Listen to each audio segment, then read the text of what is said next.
आज दिनांक 23 दिसंबर 2023, दिन शनिवार। हमेशा की तरह संगीत की जो शिक्षा ग्रहण कर रहे हैं उसमें, चूँकि अब आगामी 2024 में हमारा सेकेंड ईयर का एग्ज़ाम निश्चित होना है। लगभग 7 तारीख को जो थ्योरी है उसका एग्ज़ाम होना है। तो आज प्रिय और गुरुवर ने उसकी तैयारी में कुछ एक बातें पूछी, समझाई और बताई। बात बड़े हम लोगों के लिए, खासकर मेरे लिए तो बड़े शर्म की थी कि जिस चीज़ को हम इतना साधारण करके देखते हैं या जिस चीज़ को हम इतना हल्के में लेते हैं, अगर जब हमसे कोई उसी चीज़ के बारे में तनिक भी अपने तरीके से कुछ जानने का प्रयास करता है तो पता लगता है कि हम कुछ जानते ही नहीं। वही स्थिति आज हुई और गुरुजी की जो सांकेतिक शैली ने मजबूर किया अपने अंदर झांकने के लिए। और जब झांका तो स्वतः ही अपराध तो था ही, अपराध का बोध भी हुआ। और अपराध का बोध होना ही मात्र काफ़ी नहीं होता कि अगर उसका एक प्रायश्चित आप अपने अंदर एक उसको दूर करने की या चेष्टा ना करें। उसी कड़ी के तहत फिर एक बार उसी थ्योरी को दोबारा से पढ़ने का प्रयास किया और जिन 2-3 शब्दों पर गुरुजी ने प्रकाश डाला उनका अर्थ जब आज समझ आया तो यह भी विदित हुआ कि कौन सी डांट या कौन सी सीख या कौन सा व्यंग कब जीवन में अमृत का रूप धर लेगा, ये या तो गुरु या वो परमात्मा जानता है, जिसे कि आपको गुरु ही मिलवाने में समर्थ होता है।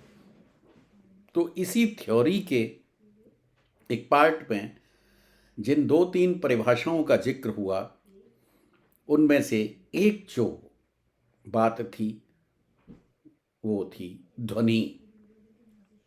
ये ध्वनि क्या है?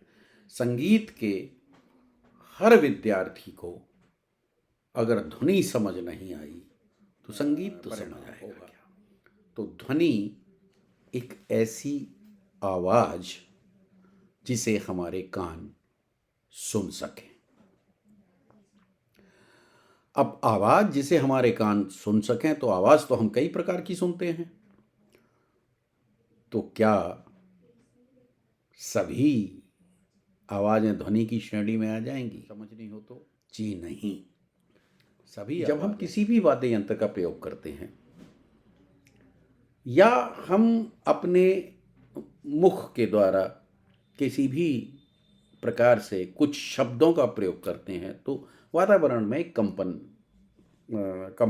होता है।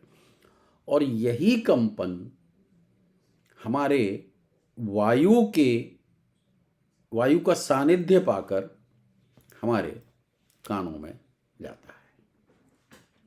और जब ये हमारे कानों में जाता है तो कानों की विशेषता है कि जो कुछ इस वातावरण से आ रहा है आपके पास, वो इस इंद्रिय कर्ण इंद्रिय के द्वारा आप उसे सुनेंगे। अब इनमें से कुछ ध्वनियाँ, कुछ कंपन हमें प्रिय लगते हैं और कुछ कंपन हमारे इस प्रकार के हो जाते हैं कि हम भयवश या तो आंख बंद कर लेते हैं या फिर कान बंद कर लेते हैं, या कुछ कंपन इतने घनघोर और विकराल होते हैं कि उसकी वजह से हमारे अंदर इतना भय व्याप्त हो जाता है कि शायद कहीं एक चीख भी निकल जाती है। तो हर वो ध्वनि ध्वनि नहीं होती जो हमारे कान सुनते हैं। संगीत में ध्वनि की संज्ञा हम उस प्रकार को देंगे कि जो हमारे कान सुन सकें और हमारे कानों को प्रिय भी लगे। और जब ये हमारे कानों को प्रिय लगे, नाद विशेष रूप से एक प्रकार का कंपन है। जब भी हम किसी भी यंत्र के तार को झंकार देते हैं अपने किसी भी उंगली से या किसी और विधि से, उसमें एक निश्चित नाद उत्पन्न होता है और यह नाद जब तक जारी रहता है जब तक कि जो हमने उसको झंकार दी है उस झंकार की जब तक अपनी एक वेग की तीव्रता रहती है तब तक ये नाद उसमें धीरे धीरे धीरे धीरे सुनाई देता रहता है। अब ये जो नाद हुआ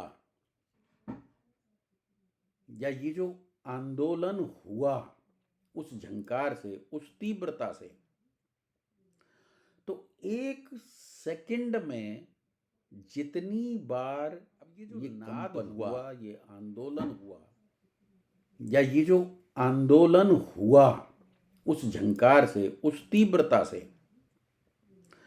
तो एक सेकंड में जितनी बार ये कंपन हुआ, ये आंदोलन हुआ, वो नाद कहलाता है।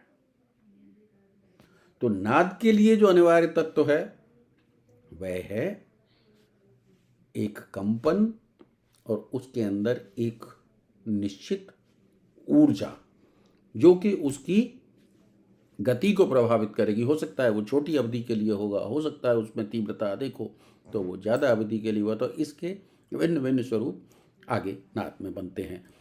तो नाद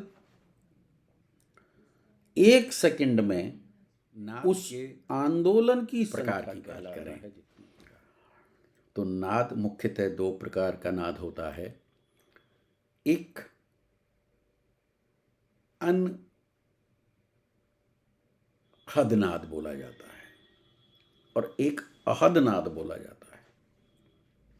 अहद नाद मुख्यतः संगीत में प्रयोग किया जाता है क्योंकि इसे हम वाद्य यंत्रों से बजा सकते हैं, इसमें श्रुतियाँ होती हैं, इसे हम कई तरीके से पहचान सकते हैं। अनहद नाद प्राकृतिक होता है और मुख्यतः इसको सुनने के लिए